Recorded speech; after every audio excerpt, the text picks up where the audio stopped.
Aujourd'hui, amis réfractaires, on va parler des Bill Gates et on va rajouter une couche, une raison en plus pour les détester. C'est comment est-ce qu'ils arrivent à organiser l'agriculture en Afrique pour essayer de maximiser le profit d'eux-mêmes et des entreprises états-uniennes. Vous allez voir. Alors ce qu'il faut savoir, c'est que déjà là en Afrique, dans énormément d'endroits de ce continent, c'est la grosse merde au niveau de l'alimentation et pour plein de raisons différentes. Déjà à cause de la guerre et des conflits armés qu'il y a sur le territoire, notamment au Sahel, qui produit des millions et des millions de pauvres qui rentrent alors dans la sous-nutrition et dans la famine. Mais se rajoute à ça aussi le réchauffement climatique, puisque ce continent-là est l'un des premiers à se prendre tout dans la gueule, bien pire que chez nous par exemple, et les sécheresses là-bas évidemment ça détruit les cultures et ça produit des famines. Des conflits et un changement climatique qui fait qu'en 2020 l'Afrique avait déjà 281 millions de personnes qui étaient sous-alimentées. C'est 89 millions de plus qu'en 2014. Et avec la guerre en Ukraine qui a fait exploser tous les prix de blé, de l'huile, des pesticides, tu as l'ONU qui a alerté d'un ouragan de famine qui pourrait arriver en Afrique notamment. Et se rajoute en plus des conflits, en plus du réchauffement climatique et en plus de la guerre en Ukraine, et la spéculation qui fait là aussi multiplier les prix de partout sans vraiment qu'il y ait besoin d'augmenter les prix, c'est juste que ça fout énormément de personnes dans la merde, et en premier lieu, les pauvres et les Africains. Regardez un petit peu cette magnifique courbe, ça c'est le prix du blé qui a explosé à partir de la guerre en Ukraine, mais qui avait déjà bien augmenté avant, comme vous pouvez le voir. Donc le problème, c'est pas que la guerre en Ukraine. Le Vent se lève avait d'ailleurs fait une analyse assez similaire de ce qu'on va faire sur le côté Bill Gates avec le Moyen-Orient. Et on en avait parlé dans cette vidéo qui s'appelle « On n'est pas dans la merde », qui parle du fait que la guerre en Ukraine a aggravé énormément de problèmes, mais qui était déjà présent à cause du système néolibéral, qui fait qu'aucun pays africain n'est résilient et c'est la grosse merde. Et là, le monde diplomatique nous apprend avec un article qui est paru dans l'édition du ce mois-ci, que j'ai là, qui s'appelle « Quand la fondation Gates sème la faim ». Voilà, très belle image, très belle, voilà, incroyable le monde diplomatique. Si vous ne connaissez pas le monde diplomatique, achetez-le, lisez-le, c'est incroyable. C'est vraiment le meilleur média qu'on a en France. Si on ne l'avait pas, ce serait quand même beaucoup plus compliqué pour beaucoup de choses. Enfin bref, il parle de comment est-ce que la stratégie de Bill Gates, enfin de la fondation Bill et Melinda Gates, Bill Gates, comment est-ce que leur stratégie au niveau de l'agriculture en Afrique produit en réalité énormément de famine et accélère encore plus le processus qui met des millions de personnes dans la misère. L'un des points de départ de cet article, c'est ce document de synthèse qui est issu de la conférence de l'Union africaine en juin 2014. Le monde diplomatique dit ceci. Les chefs d'État et le gouvernement de l'Union africaine s'étaient ainsi engagés à éliminer la faim d'ici 2025. Pour y parvenir, ils recommandaient d'accélérer la croissance agricole en doublant au moins les niveaux de productivité grâce, entre autres, aux intrants, fertilisants, pesticides et semences améliorées. Sur le modèle de l'Inde des années 60, il s'agit d'intensifier la production locale grâce à la révolution verte. Et là, la révolution verte, c'est un concept qui est apparu avant que le vert soit la couleur de l'écologie. Là, c'était la couleur de l'agriculture. Et en gros, c'est d'arrêter avec des productions locales et diversifiées et de rentrer dans le marché mondial en faisant de la grosse monoculture, en y mettant des intrants à balles, des pesticides, des fertilisants, et là, en Afrique, un maximum d'OGM. Donc, passer d'une agriculture locale à très mécanisée et très chimique, qui a donc évidemment besoin énormément d'entreprises étrangères pour fournir les intrants, pour fournir les semences, etc., etc. C'est là où tu commences à voir venir le truc. Évidemment, pour détruire une agriculture traditionnelle qui fonctionne pour le remplacer par ce genre de truc, il faut des puissants lobbies. Et ça, c'est le boulot de l'AGRA. Et quand on va sur le site, incroyable. On voit des Africains qui ont le sourire, des enfants africains qui se tiennent la main et qui sourient, c'est merveilleux. Tu as même une main, tu vois, avec un téléphone portable pour dire à quel point ils sont high-tech en Afrique, machin, c'est incroyable. Et quand tu regardes dans qui les finance, qui les soutient, on retrouve Bill et Melinda Gates et aussi Rockefeller Foundation. Bon, ça montre que c'est pas ouf, mais on va pas parler des Rockefeller là, on va parler juste des Bill Gates, ça va suffire. Eux, en fait, le monde diplomatique nous apprend qu'ils financent 2/3 de l'AGRA. L'AGRA, c'est un budget d'1 milliard de dollars. Et donc, eux, ils sont spécialisés dans le lobbying de la révolution verte, donc de l'agriculture ultra chimique et mécanisée en Afrique, et seulement en Afrique. Pour vous donner une idée de ce que ça représente 1 milliard, l'ONU, ils ont une branche spécialisée dans l'alimentation, l'agriculture, etc. L'ONU, qui ont un budget de 3 milliards pour le monde entier.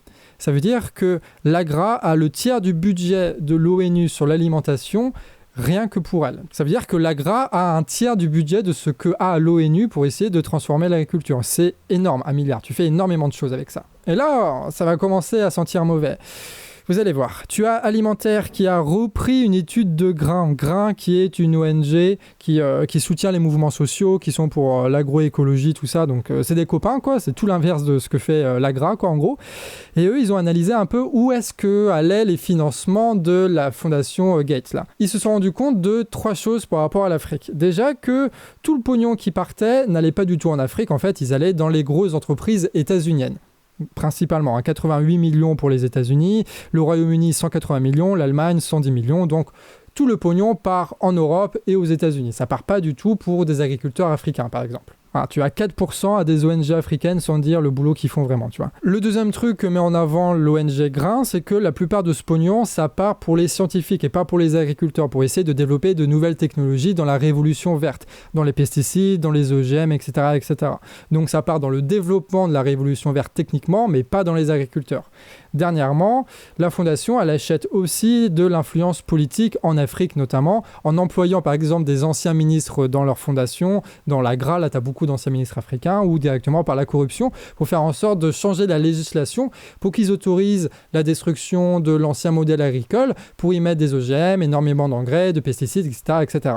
Bon, après, tu me diras, peut-être que c'est un peu sale, peut-être que c'est de la corruption, mais si avec ça, ils arrivent à nourrir les gens, c'est pas mal. Sauf que c'est pas le cas du tout. Eux, ils s'étaient donné comme objectif en 2020 d'augmenter la productivité pour mettre tout le monde dans une sécurité alimentaire en Afrique et pour doubler la production. Problème, la production n'a été augmentée que de 18%.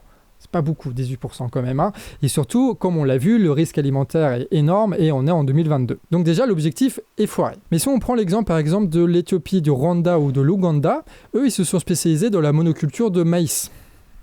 Oui, la monoculture de maïs.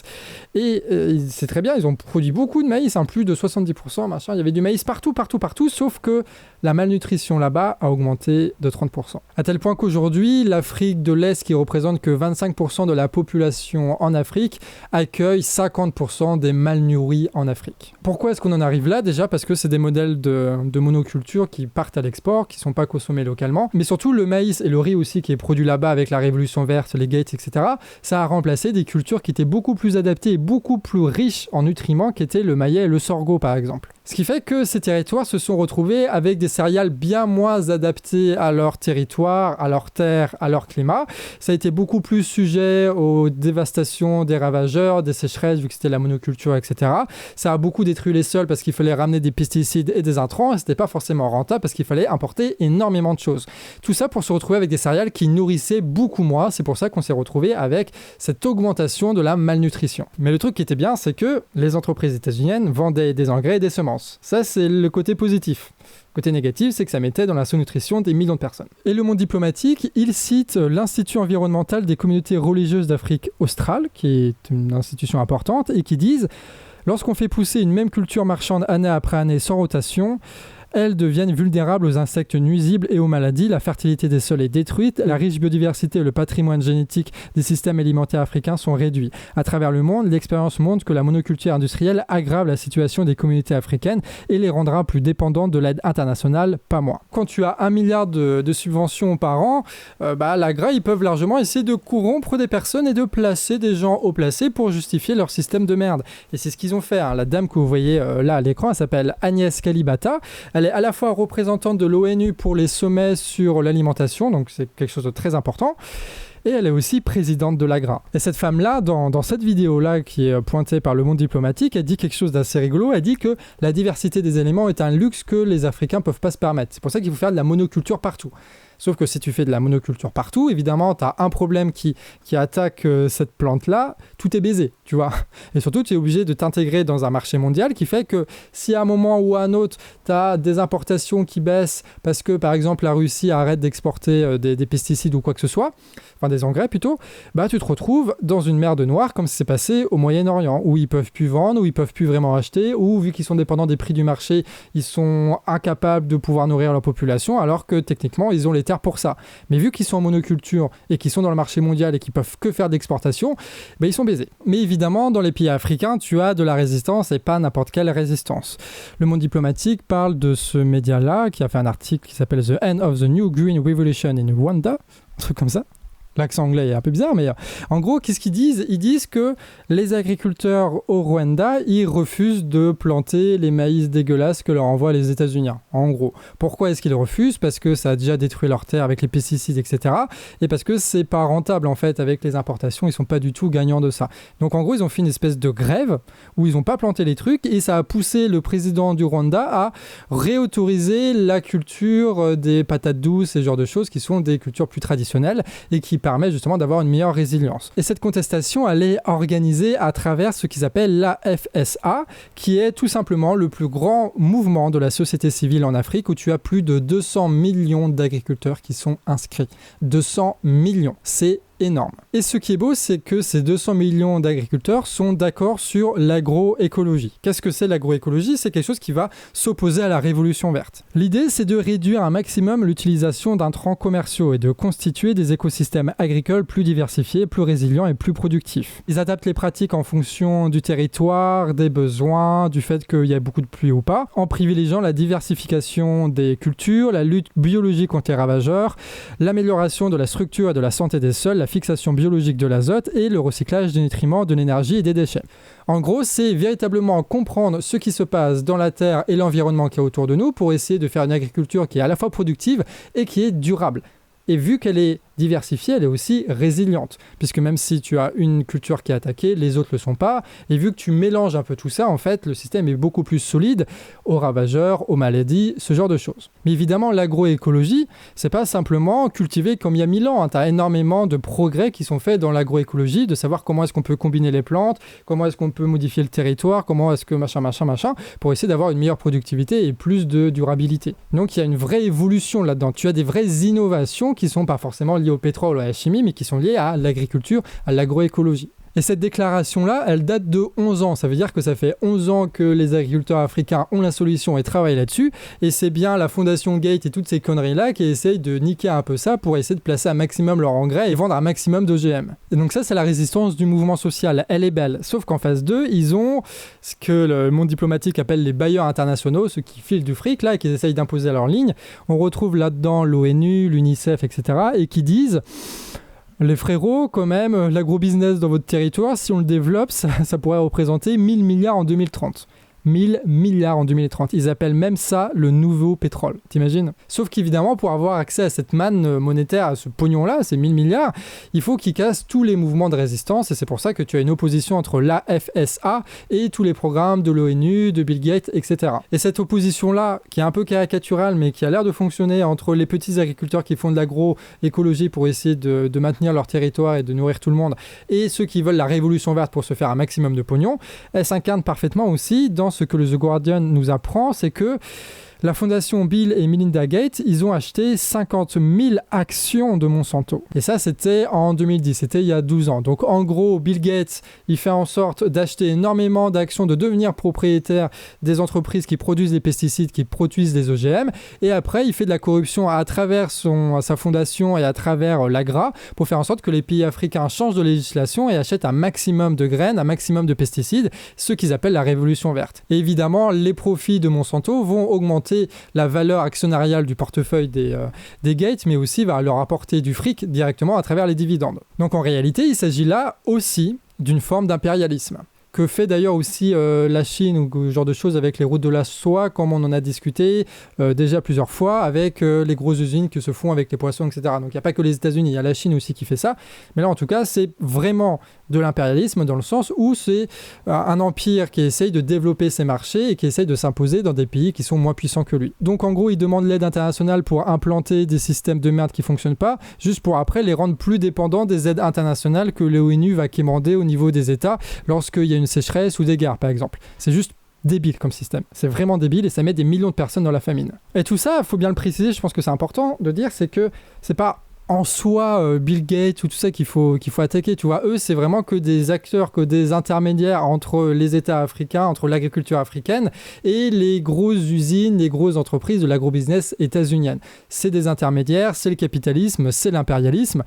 Ça veut pas dire que c'est des salauds, on est d'accord, hein, mais c'est vraiment un système global qu'il faut considérer. Et c'est ça qui met dans la merde énormément de gens parce que ça nous rend interdépendants avec des monocultures qui, elles, ne permettent pas d'avoir une sécurité alimentaire pour les pays. Et bordel de merde, tous les pays ont besoin de sa sécurité alimentaire et ne devraient pas dépendre de l'extérieur pour nourrir sa population. Mais ça, c'est pas la mission que s'est donnée l'ONU. Donc ce qui va être intéressant de regarder à l'avenir, ça va être cette opposition entre la révolution verte et l'agroécologie. Tu as l'ONU par exemple qui joue un peu tous les rôles dans cette histoire. Des fois il y a des trucs bien, des fois il y a des trucs pas bien, là c'est plutôt des trucs bien, qui a fait en sorte que Dakar, la capitale du Sénégal, soit à l'avant-garde de l'agroécologie. Et il y a énormément d'articles assez enthousiasmants de Sénégalais, d'agriculteurs sénégalais qui essayent de trafiquer les trucs pour avoir un maximum de légumes avec un minimum d'eau, de céder du territoire, de mélanger les cultures entre elles, machin, c'est très intéressant à regarder. L'ONU là-dedans, elle a un peu un rôle bizarre, des fois elle fait des trucs bien, des fois elle fait des trucs vraiment dégueulasses, et elle fait un peu des trucs genre macronistes, tu vois.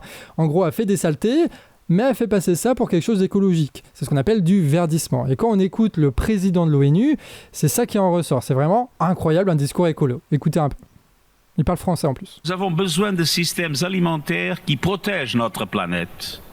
Nourrir une population mondiale croissante tout en sauvegardant la planète, c'est possible.